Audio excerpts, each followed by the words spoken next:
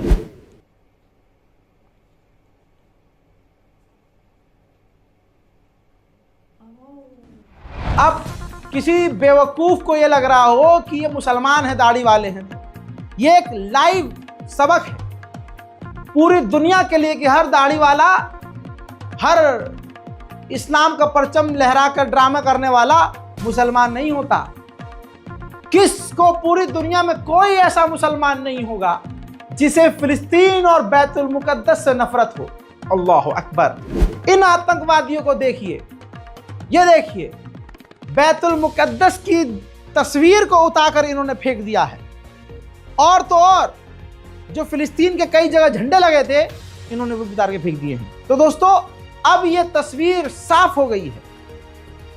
भारत, पाकिस्तान, बांग्लादेश, जितने भी जहां के भी मुसलमान किसी वीडियो में नीचे ये कमेंट करते हुए दिख जाएं कि अरे वो तो शियों को खत्म करने वाला संगठन मुसलमान संगठन है, अल्लाह की तरफ से फरिश्ते आए हैं, ये शिया सुन्नी की जो नफरत है, खासकर जो शियों से जो तुम्हें नफरत है, ध्यान रखो ये तुम्हें कहीं काफिर ना बना दे, तुम्हें दोबारा करना पड़ देना चाहिए। तुम किसको सपोर्ट कर रहे हो? दाढ़ी देख के सपोर्ट कर रहे हो कि हाँ ये रेबल्स हैं, ये लड़ाकू हैं। अरे देखना, आगे देखना अब ये सीरिया में क्या क्या करेंगे। अब सुनिए तुर्की का हरामीपन सुनिए। तुर्की की इंटेलिजेंस इन आतंकवादी तथा कथित रेबल्स को इंटेलिजेंस प्रोवाइड कर रहा है, सैटेलाइट मदद दे रहा है। उधर मेरे दोस्तों अमेरिका ने कहा है कि हम इसमें इन्वॉल्व नहीं हैं और जो कुछ भी सीरिया में हो रहा है इसके जिम्मेदार बशर अल असद खुद है। इन आतंकियों के हमले में सीरिया की आर्मी के टॉप कमांडर मारे गए हैं। मेरे दोस्तों सीरिया के अंदर तक ये घुस चुके हैं आतंकी रेबल्स, और इन्होंने अब ईरान के एक मिलिट्री बेस पर भी कब्जा कर लिया है। ये है वीडियो।